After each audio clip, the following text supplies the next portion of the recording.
Funhaus is sponsored by ExpressVPN. It's not time to hack. Don't let hackers steal your financial details. Secure your privacy at expressvpn.com/funhaus.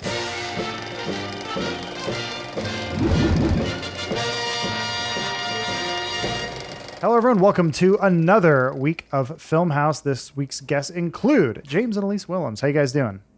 I'm great, thanks. Doing okay. Where are you going, Elise? I have to, my spine isn't crooked, I have There to it sit is. like that. Okay, there we go. Elise and I have crooked spine syndrome is the only problem. Yeah, when we share this monitor, we have to lean weird. And It's that's hard. why you guys are my favorite guests. This week, we're talking about the Dark Universe making a comeback, Halloween, and a little bit of house cleaning, and talking about sort of the future of Filmhaus and where it's going. Much like that film with all the time traveling, where a young Marty McFly goes to meet his mother. I forget the name of it. I don't remember. Frighteners. Something. Good movie. Frighteners. That's the one. That's the one.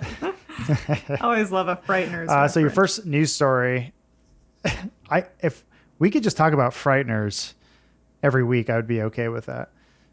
So yeah, after this year's Invisible Man, now is coming the all-new movie with Ryan Gosling, who will be the Wolfman.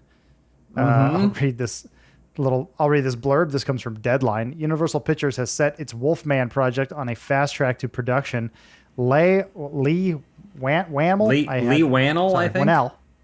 Wannell, yeah, and the Australian heartthrob is negotiating to direct Ryan Gosling in the lead role, and Jason Blumhaus has boarded to be the producer of said Gosling. Blumhaus has teamed up with so Blumhaus worked with Wannell and Elizabeth Moss in The Invisible Man, which cost them $7 million from their their entire budget, which is crazy. And it was considered a win since the movie made $124 million worldwide. It's the only movie making money. Has anyone been any more successful at this than Jason Blum? On these micro budgets? No. Yeah, I would say maybe what's his name? Atlanta-based film producer. Tyler Perry. Tyler Perry. That's right. Tyler Perry's. Tyler yes. Perry's definitely a good Yes. one. Yeah, for sure. Yeah, but good on them for figuring out that horror movies can be cheap and effective and make a lot of money. So this comes from the same writer director who did. Actually, if you remember, I think his first big movie was Saw, but he has since done Invisible Man, Upgrade, those sorts of fun films. He'll be writing a treatment for it, and then which is based on the 1941 classic.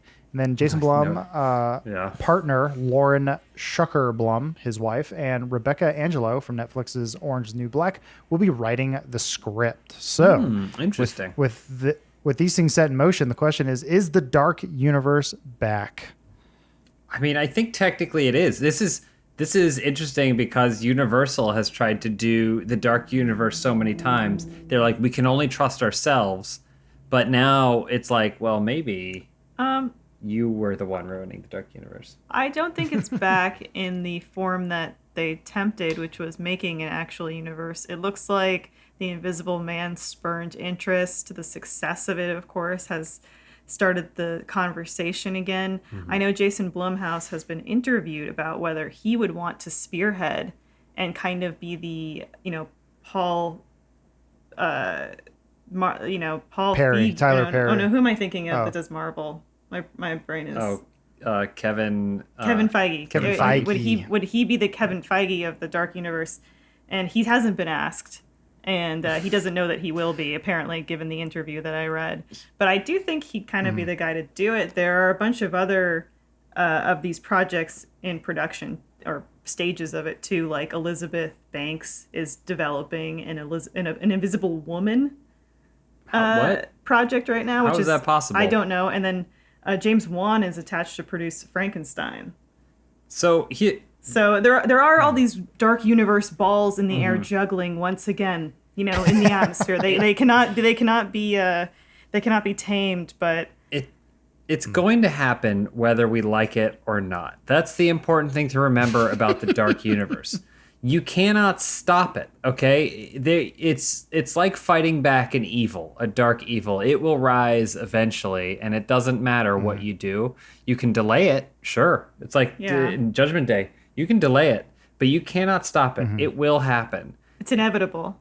And it doesn't matter if Jason Blum is the one doing it, or and also here's the thing too. We already know Universal is stupid about this and how they think that this is somehow that they have so little they have so little that they think this could possibly reach the caliber of like comic book lore, superhero fandom and stuff like that. They have so little that they are so invested in this. Even if the Invisible Man movie and the Wolfman movie by Blumhouse have nothing to do with one another, someone at Universal will say Wolfman was a success, Invisible Man was a success. Let's find a way to make them have one to do it.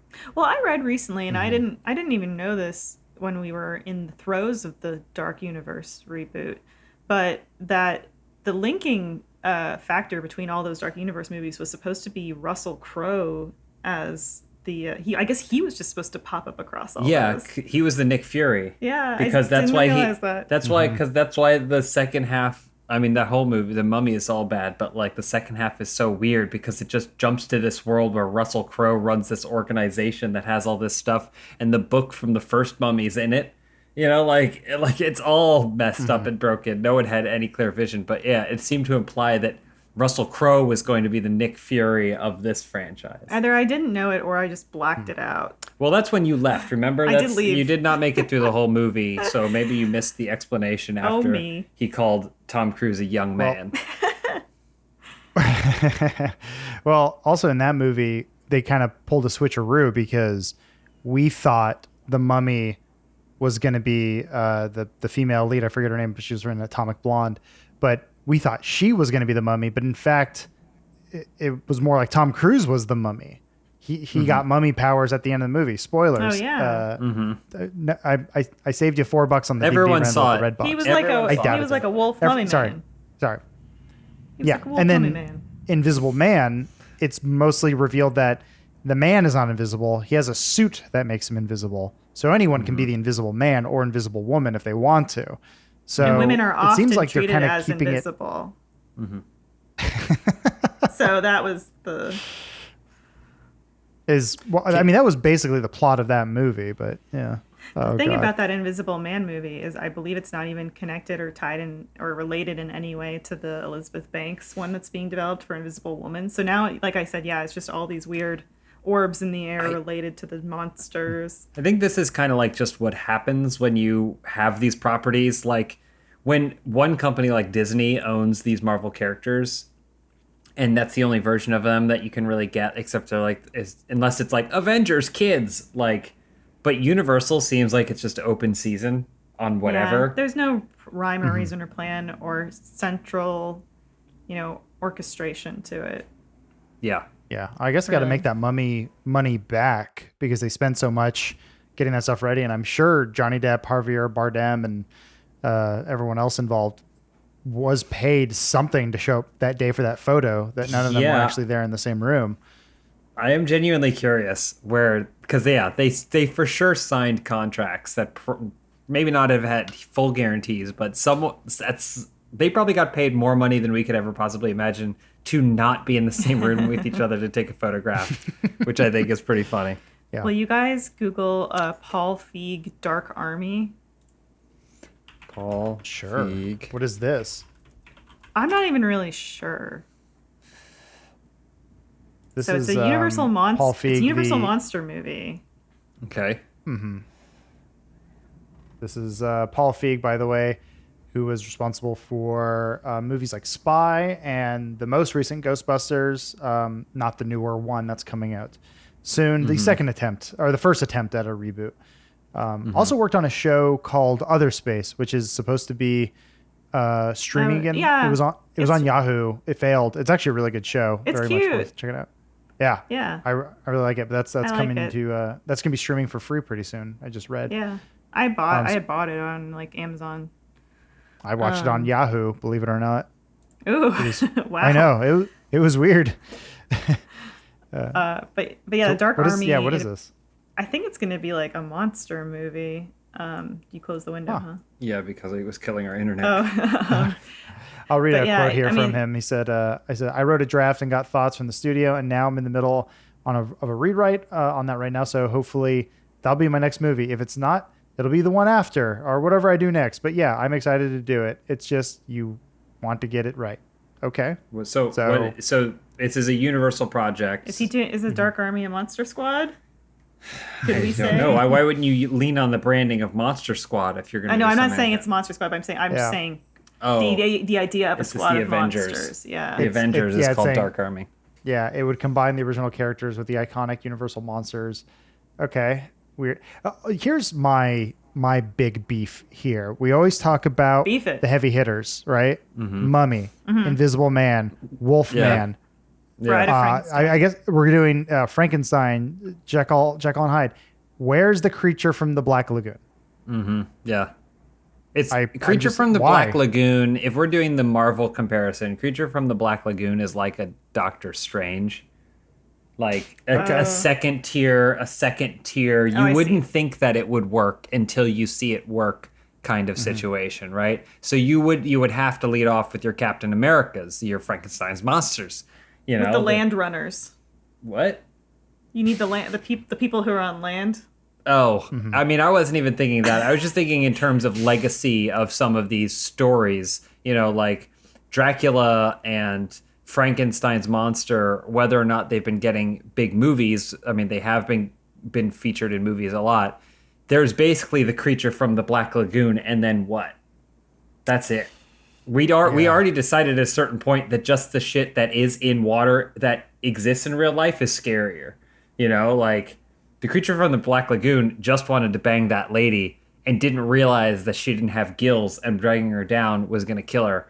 So, like, I'm sorry, but happens. a giant fish that's the size of a Mack truck that is mostly teeth is scarier than the creature from the Black Lagoon. So I think that's part of the reason is the creature never really took off. But that's part of it Yeah. is you have this clay that you can shape whatever you want with this creature from the Black Lagoon. Oh, you can just Yeah, I mean, reinvent it as anything. Yeah, you can because there's no Yeah. expectations for it. Yeah. Which Well, because is the sometimes template more right now is valuable. what? Yeah, it's like Aquaman, right? And there's not much you can do with that. He has to be near water, otherwise he's Swamp just a Thing. big guy. Swamp Thing, Killer Croc. Swamp. Yeah, it's more You're, of a none deep- of, I don't know Killer- if any of Killer these are Croc had his moment. supporting your argument necessarily about why it would be something we need to see or why it could hold the attention of a movie-going audience for 90 minutes. But Adam, you're a big Rye Gos fan, right? I do very much like Ryan Gosling. I think he is a more subdued actor. I think he could actually pull off a pretty good Wolfman. So compared to him and Benicio del Toro, you would rather have a Gauze Wolfman. Is that what you're saying? Well, that Benicio del Toro was the first of the reboots, and then it was supposed to be Javier hold Bardem. on, hold right? on. Wait. The first of the reboots is Jack Nicholson. Don't forget Correct. Wolf. And Wolf. All right. 1985's Wolf. Jack yes. Nicholson, which I honestly think would be really cool. We bring back Jack. And it's on the poster. It says Jack's back. He comes back, reprise his role as Wolf from Wolf, and then he's the one. Love interest Zendaya. Yes. They said it but couldn't then work on paper, but yeah, we'll make it work on, he on bites the big screen. he bites Ryan Gosling, and then it turns out that at the end, this has been happening for generations, right? And then we get to see all the Wolfmen. It's kind of like in What We Do in the Shadows, the TV series, where it pulls back and it realizes like, oh, this isn't just a remake of the movie. The movie characters are in this world. Right, and so you go to this thing where Jack brings him to the Council of Wolves, and in the council he meets Benicio del Toro. He meets Gosling. Well, this is Gosling. Oh, this is Gosling. Gosling, Sorry, I thought you yeah. were saying Jack. No, Jack is his mentor. Jack. Okay, all right. So he meets Jack. So you got Benicio we del can't Toro. have him the whole by, time. Yeah, it's very By expensive. proxy, you also need Anthony Hopkins because he was. I was going to ask how there. Hopkins fits into this because He's- isn't he the wolf hunter? No, he's the dad. He's dad the of original Wolf. Did you even watch Wolfman? New I Wolfman did. with I've seen it Benicio del twice. Toro. It's great. It I actually don't is remember great. any of it. So you get that. All right. You also get Uncle Rico Oh, because he Adam's was the- Wolfman from Monster Squad. What's that, Adam? Well, also don't forget Tom Everett Scott from American Werewolf in Paris. Of course. Of course, from Paris. From Paris, you get him in there, and you get all the superior wolves. one. You could throw whoever. Michael J. Fox. Michael Teen J. Wolf. Fox, Teen Wolf is in there. Every wolf that we've ever seen come on screen. Jon Snow is a wolf. No, not Jon okay. Snow. What about- We don't get Jon Snow. He's What a about crow, David never mind. David Naughton, who played the original main character in American Werewolf in London? We find out that he is the mentor of Tom Everett Scott's character from American Werewolf in Paris. Why do they have mentors? Everyone's got a, it's like a big brother, Okay. It's hard sure. being a wolf. Yeah. Yeah, I mean, so it's- all of that's in the movie. We got it all in the movie. Okay, this movie just ballooned from $8 million to I think about 152 million because Jack Nicholson's in it. Yeah, Jack Nicholson. I'm only gonna do it if I can be my wolf character again. Yeah, and Can Tom I Everett ask- Scott was actually expensive too for some reason. Of the Dark Army, the Invisible Woman, the Wolf Man, Frankenstein, which one do you guys kind of have hope for or see potential in? I'm going hard Wolfman. I feel like that's always a better story than any of those other stories. There's a man who can't. The full moon happens. He knows what he's cursed with, but he can't do anything to stop it. The people around him sympathize with him, but that ends up being his weaknesses, and it ultimately, like, if you do a Wolfman story that feels like a good tragedy, I think it's a really good story. I mean, I think literary caliber of the Frankenstein story is really good, but no one ever focuses on the most interesting part, which is the scientist, the actual Dr. Frankenstein. They're just scared of the lumbering monster who's no different than a zombie in most cases, right? Yeah. I mean, there was Yeah, the 90s Mary Shelley's Frankenstein with the Julia Roberts one? was that Julia With Roberts? Robert I know De it Niro. was Robert De Niro. Yeah. So what you And do Helena is Bonham Carter. was she in it? Yeah. I mean you bring back Robert De Niro and he's mentoring a young Aaron Eckhart. Why is everyone And got it's a mentor? on the poster it says Jack's back. Well, I think we're all very excited for the Dark no, Universe Adam, you to come didn't tell back me what in you're some most shape or excited form. for. You didn't tell me what Oh. you're most hopeful for. Frankenstein. Actually, I really enjoyed that 90s Frankenstein movie. And I think if you do a good Mary Shelley Frankenstein and like what James is saying, focus on the really interesting things. The monster, the creature is interesting, but the scientists can be made more interesting. Actual Dr. Frankenstein. I agree. I love that book. I think it's. Oh, I mean, I don't need to tell you my it is opinion on a timeless. classic masterpiece, but What do you think, Elise? Yeah. Is it worth reading? for me, like Dark Army, anything that presents itself as saying this is an ensemble and we're getting the gang back together, whew, I'm in. Except what's the gang? That's what I love about it. They're like, we're getting the gang back here. Well, Like, let me what finish gang? because I'm actually James Wan is producing Frankenstein, which means that my hype levels are at a medium. If he was directing it, my hype would be sky high, like no questions asked. I, shoot it in my veins. But it's gonna be Dark Army for me, guys.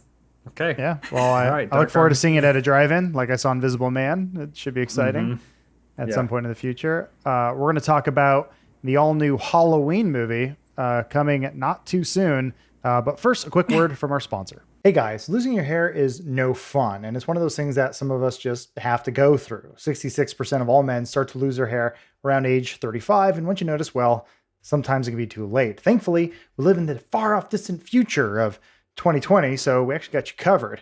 Forhims.com. It's a one-stop shop for hair loss, skincare, and sexual wellness for men. Hims is helping guys be the best version of themselves with licensed medical providers and FDA-approved products to help treat hair loss. Hims connects you to licensed medical professionals online, which can save you hours. Today, Hims is giving you the best offer yet. If you're not happy with your results after 90 days, Hims will give you a full refund. And right now, our viewers can get their first visit absolutely free. Go to forhims.com/filmhouse. That's forhims.com/filmhouse. Full refund of price paid available for first 90-day supply. Refund requests must be made between 90 and 180 days after product shipment delivered. Prescription products require an online consultation with a medical professional who will determine if a prescription is appropriate. Restrictions apply. See website for full details and important safety information. Remember, that's forhims.com/filmhouse. Thank you, Hims. All right, and we're back. So Halloween Kills has been officially pushed to October 2021.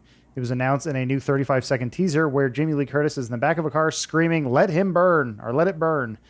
This is a direct follow-up to 2018's Halloween, which I did not see, but you guys did.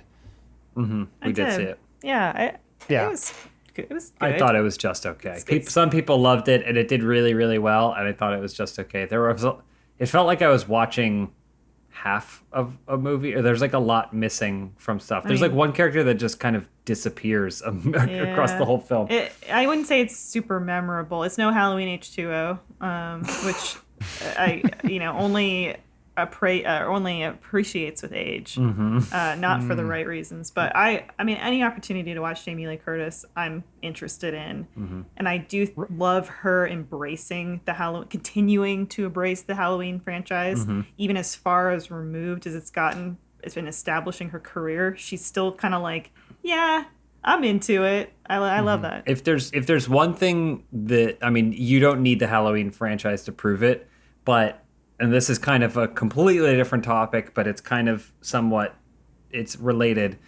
There's this, in Hollywood, it's a very real thing that women age out way faster. And like women beyond a certain age, it's like, sorry, they're just not worth seeing on screen, despite their charisma or their talent or all those things. They either have to play old women supporting characters. They can't be the focal point in a lot of it.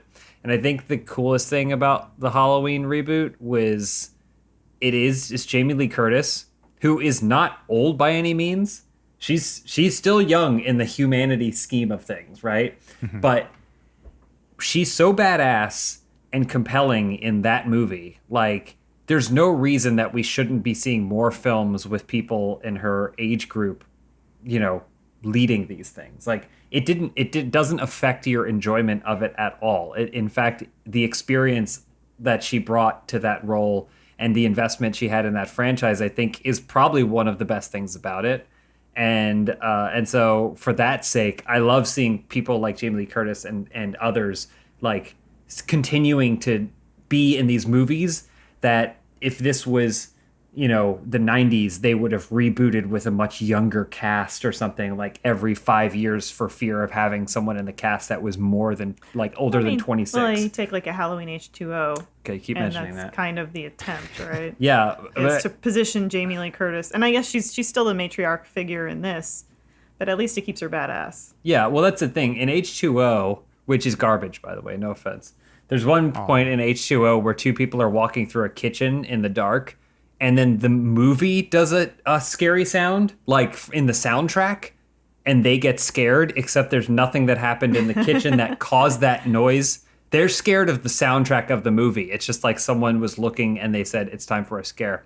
But yeah, so she even in that one was like, okay, well, it's her and Michael Myers going back and forth. But it seemed like they were also thinking, but what if we get this young, cool kids to be the next phase of things, the new generation? Adam, do you know who's helming this? I'm sorry, you cut out there, what? Do you know who is helming this one? Like, this is this. I believe this is the same crew who worked on Halloween, 2018's Halloween. But I did want to throw this out there. Apparently, there was a screening that happened earlier this year that had a lot of positive buzz, and there was a comment that I pulled from Reddit from user Movies Are All Right, who says, "Damn, the rumors look to be true. Within 30 seconds, there was pure chaos in that single scene, and the people who claim to have seen the screening said the entire movie is intense and chaotic like that."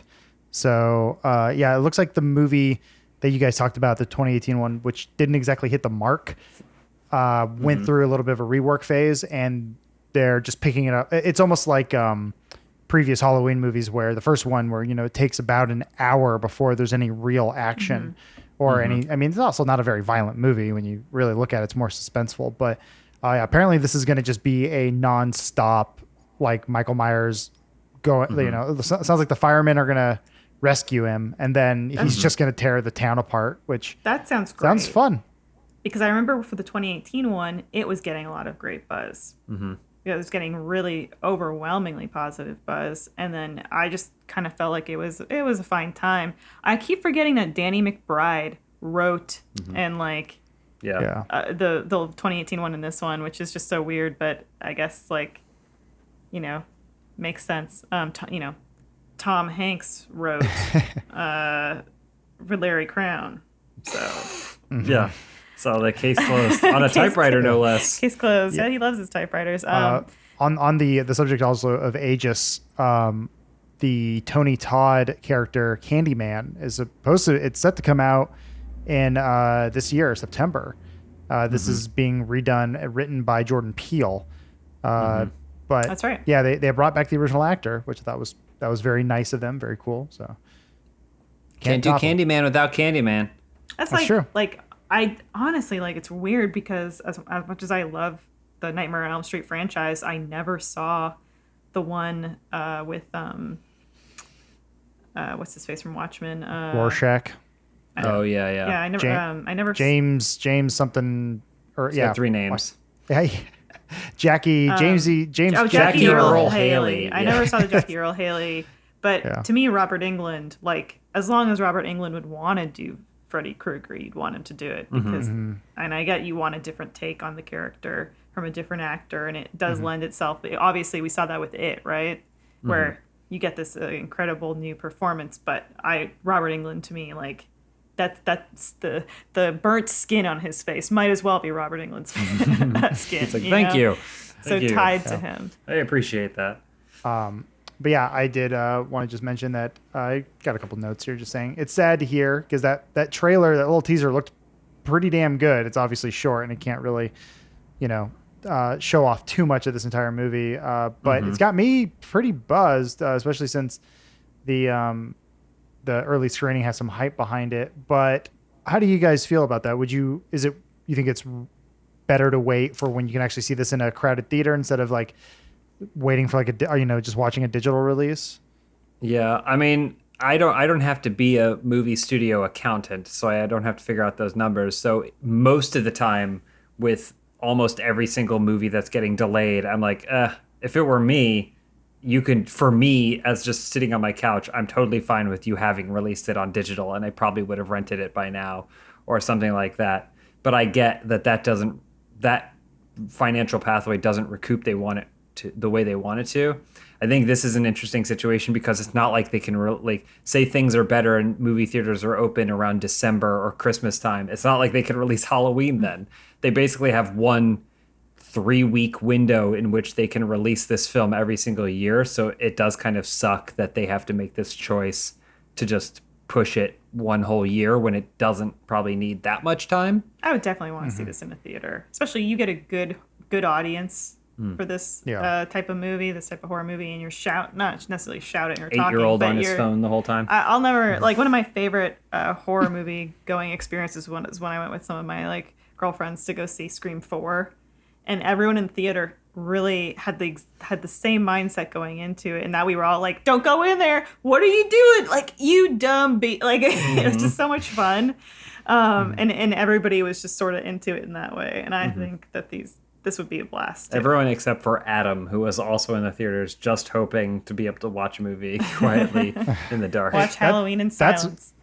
That's my stressor is someone going to whip their phone out or start talking to their friend or pull out a bag of chips. It's always something. But then no, it's something like that. It was just fun, raucous fun horror movie theater time. Yeah. I was going to say, though, on a similar level, do you feel like you still enjoyed something like Hamilton, even though you had an extra $700 in your pocket and you didn't have to watch it from like a weird, awkward angle? I still feel like I enjoyed that experience, so maybe you don't need to be in the theater. Yeah, I enjoyed it. Yeah, I do think that filming live theater is maybe a little different than releasing a movie. I think our home setups are like we've been watching Netflix and things and with sound systems and HD TVs and even before HD TVs. I was never like a kid watching things on HBO going, "Ugh, Terminator 2 sucks because look how small it is in 4:3." Like I think movies translate a little bit better than live theater.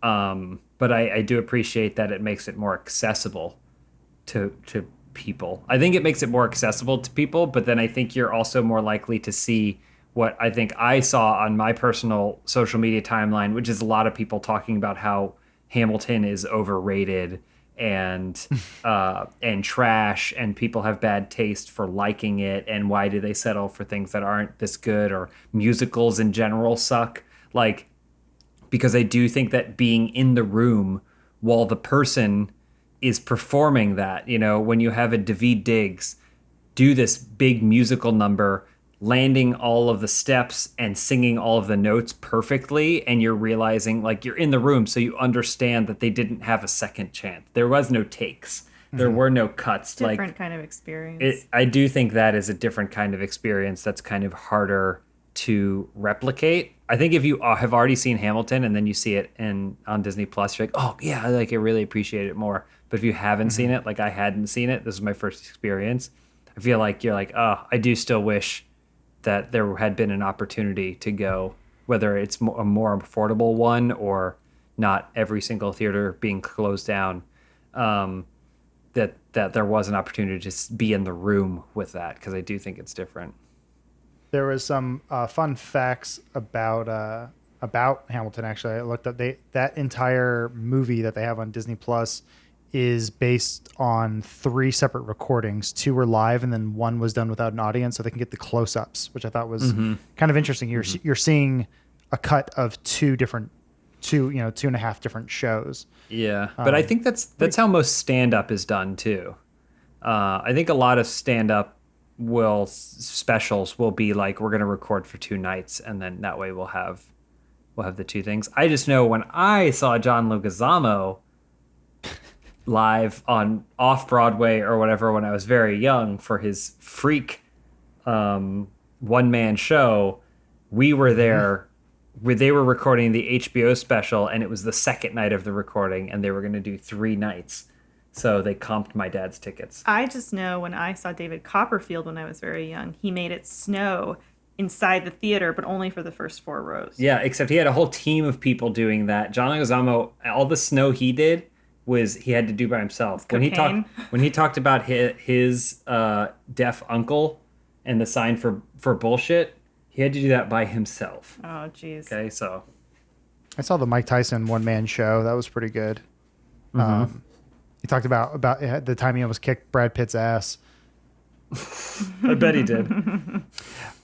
So that's it about for Halloween and Hamilton talk. Both things I'm currently excited for, and one that I'll probably go back and watch again. You determine which one I'm talking about. Yeah, I don't know. And then Halloween H2O.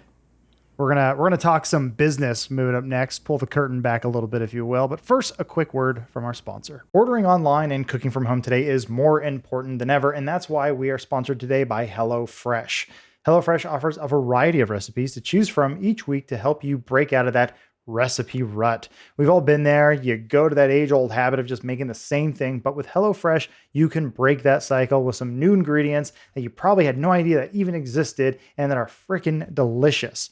Over 90% of ingredients are sourced directly from growers to ensure the freshest recipes are delivered to your door to save you time and stress, making it all so very effortless. The packaging HelloFresh uses to ship their food is almost entirely made of recyclable and or already recycled content. HelloFresh's carbon footprint is actually 25% lower than store-bought grocery-made meals. This is a source from the University of Michigan. Go Wolverines. HelloFresh also donated over 2.5 million meals to charity in 2019, and this year are stepping up their food donations in response to the coronavirus. So what are you waiting for? Go ahead and try out America's #1 meal kit today. I have used their service countless times. I cannot tell you how nice it is to make a delicious meal to get me out of that old making the same stuff rut. So be like me. Go to HelloFresh.com/80Filmhaus and use code 80Filmhaus to get a total $80 off including free shipping on your first box. Additional restrictions apply. Please visit HelloFresh.com for more details. Once again, that's HelloFresh.com/80 Filmhaus. Thank you, HelloFresh. And we're back. Okay, Filmhaus, the show you watch, the one you listen to. You know it, you love it, or most like most people are indifferent to the show existing. But we want to just talk a little bit about the future of this show. So just want to say, obviously, we started this podcast because we have a love for movies. We love talking about movies, all sorts of entertainment. And we just thought it'd be kind of cool to do a weekly podcast where we just kind of have fun talking about it. And well, times have changed a little bit and we still love doing the show, but we've heard the feedback and we want to do right by the audience. So right now the show lacks any real coherent voice or structure, which is fine, but we already have a podcast like that and that's called Dude Soup. So we're actually going to try to change some things up moving forward. We're trying something a little new. So starting next week, we're going to debut a new format for the show. It's going to be much more informed and condensed, a lot different than what you're used to. But if you've ever seen one of the many like YouTube video essays out there, you kind of know where it's going. But yeah, James, Elise, and I we talked about this, months ago before quarantine was happening. The fall. Yeah, I mean, way before. The ball started rolling on this before the work from home stuff started happening. This is 2019. But yeah, this is a long discussion. Yeah. And when we just sort of talked about how could we, obviously we can't keep up that sort of format on a week to week basis, at least not right away. You need to hire up for that sort of stuff. So right now we're teaming up with the head writer from Wisecrack, someone who, a group of people we've collaborated with before. Love those guys. His name is Michael Luxembourg, fantastic guy. And we're doing a in-depth infotainment piece on just one subject. We don't have to say what it is. That's up to you guys if you think it's worth discussing now. No, save it. Yeah, save it. You want to discuss it? I think we should talk about it and get people excited for it. All right. I guess we can talk. We can talk around it. We'll say. I'll give you a couple hints. It's a person, and it is something that is very near and dear to Funhaus and Funhaus's history.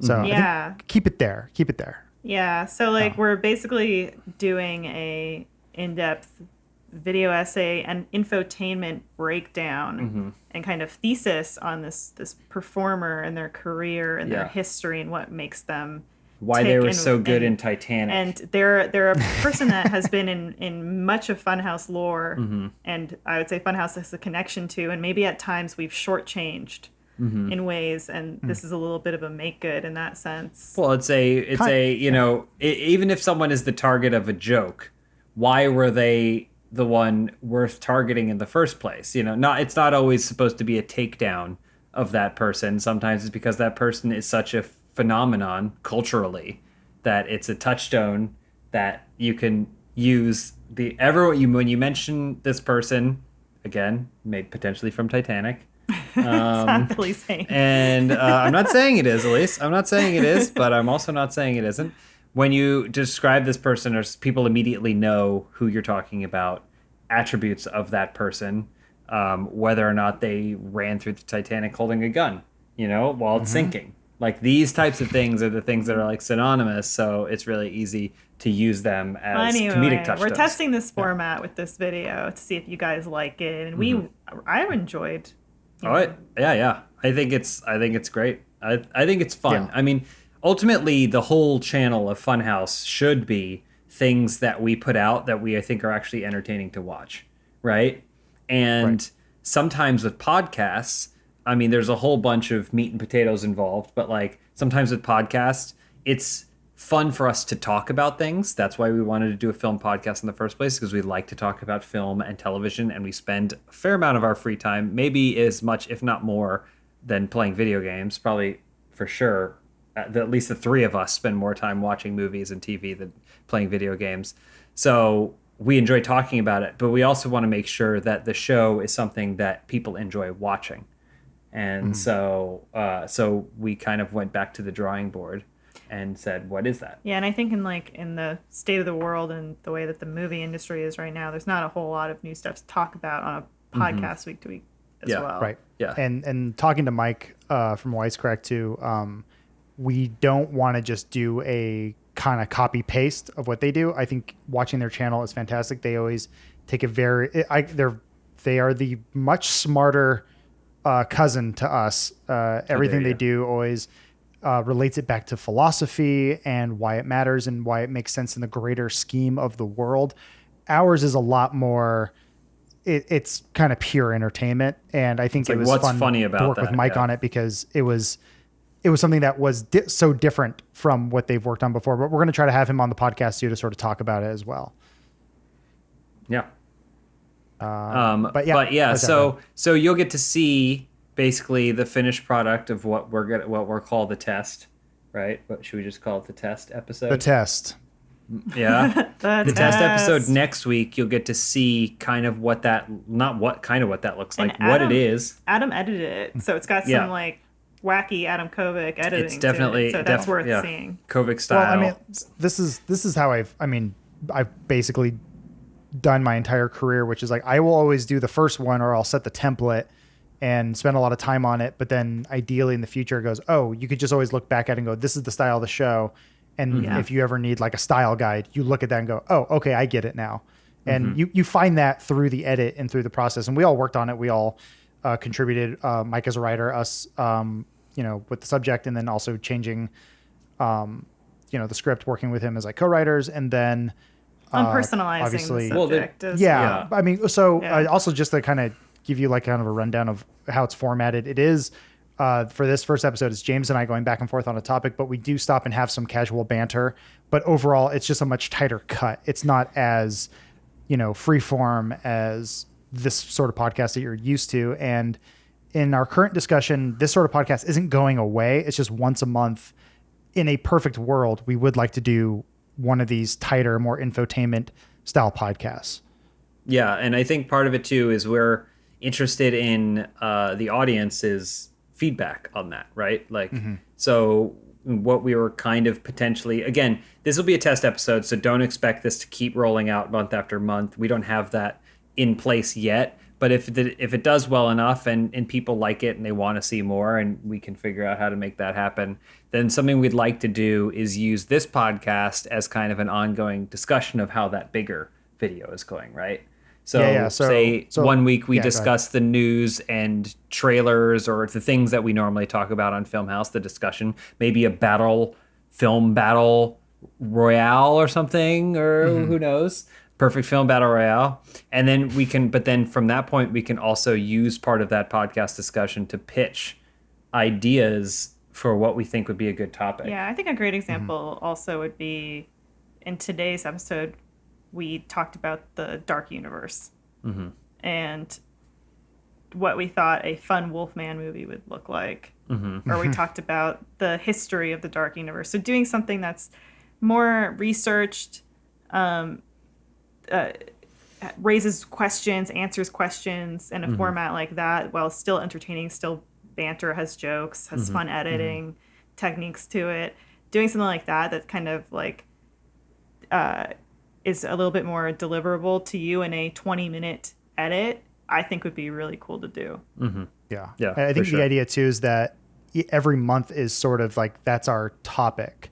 And so after that first week, say we pick that movie Congo, and how for some reason James and I remember the monkeys having lasers, and other people do too, but that never happened.